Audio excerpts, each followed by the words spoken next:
बड़ी खबर सामने आ रही है। आपको बता दें कि धमाके में जिसका गाड़ी का इस्तेमाल किया गया था वो गाड़ी भी फरीदाबाद से खरीदी गई थी। ये बड़ी जानकारियां सामने आ रही है। लाल किले विस्फोट से जुड़ी ये बड़ी खबर सामने आई है।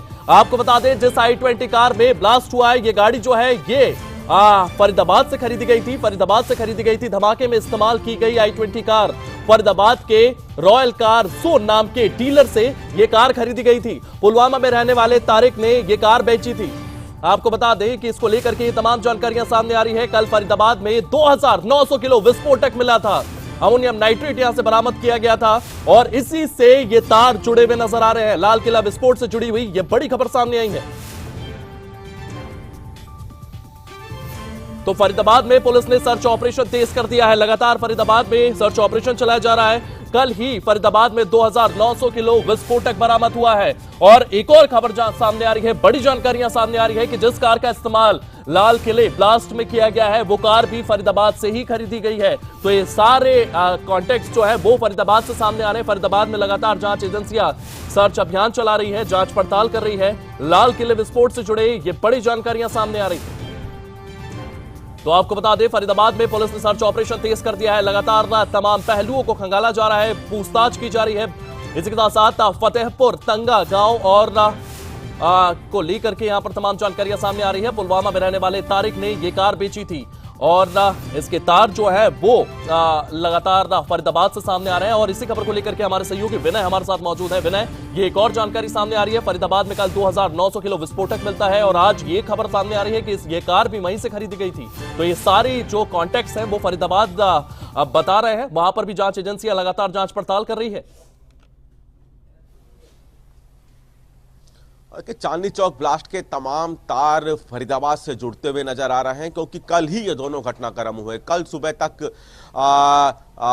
फरीदाबाद में भारी मात्रा में अमोनियम नाइट्रेट मिला जो कि एक विस्फोटक पदार्थ है। और उसके बाद शाम होते होते दिल्ली के चांदनी चौक में विस्फोट हुआ, जिसमें अभी तक की जो आंकड़ा है मौत का वो 8 है और 8 लोगों की जान जा चुकी है। तो कल के ही सारे घटनाक्रम है और सारे तार फरीदाबाद से जुड़ते नजर आ रहे हैं।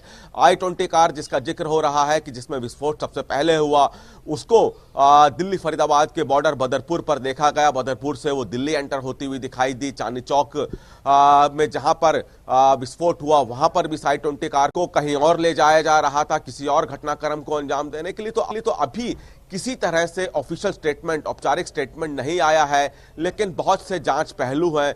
लेकिन अभी जिस तरह से यह घटनाक्रम हुआ है, जिस तरह से चांदनी चौक को अगर वाकई में चुना गया था दहशत फैलाने के लिए, तो क्योंकि शाम का टाइम था, बताया जा रहा है गाड़ी दोपहर 3 बजे आ गई थी, लेकिन शाम होने का इंतजार किया गया क्योंकि शाम को भीड़ बहुत ज्यादा होती है चांदनी चौक इलाके में।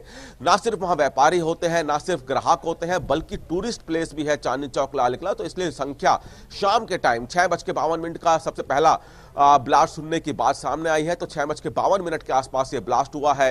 ना सिर्फ ये बताया जा रहा है कि उस गाड़ी में उमर मौजूद था, बल्कि और अन्य लोग भी मौजूद थे। तो कौन ये अन्य लोग थे ये भी जाना जा रहा है। उमर के संपर्क में जो लोग थे उनके फोन जब्त होने की बात की जा रही है, उनके फोनों को ट्रेस किया गया। उसके बाद और भी ज्यादा कि उमर पिछले कुछ दिनों से किसके संपर्क में था, कौन कौन से एरिया में था, क्या फरीदाबाद दिल्ली के अलावा कोई और भी इसका ठिकाना था। तो तभी तरह के नेटवर्क यहाँ पे तलाशे जा रहे हैं।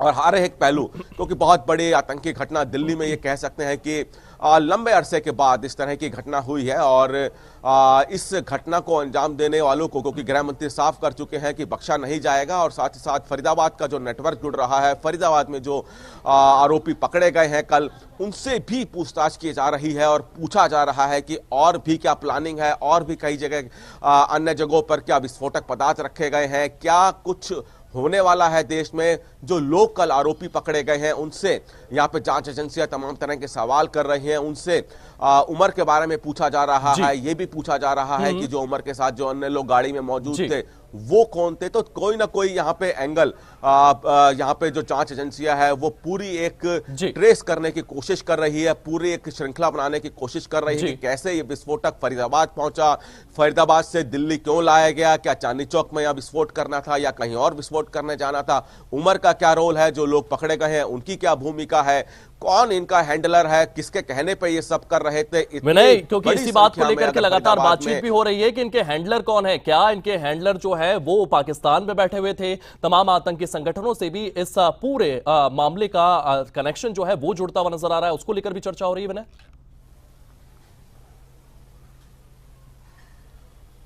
और देखिए, जब इन आरोपियों से पूछताछ होगी तो लाजमी है कि तमाम सवाल, कौन इनको हैंडल कर रहा था, कौन इनका हैंडलर है, पाकिस्तान से क्या इनका कोई कनेक्शन है, कश्मीर में इन लोगों का क्या कनेक्शन है, क्या किसी तरह की इन लोगों ने ट्रेनिंग ली है, किस तरह से संपर्क में आए, तमाम तरह के सवाल। और सबसे बड़ा सवाल कि उमर, जिसको लेकर कहा जा रहा है कि i20 कार जो उमर ड्राइव कर रहा था, उसके साथ जो लोग बैठे थे वो कौन थे।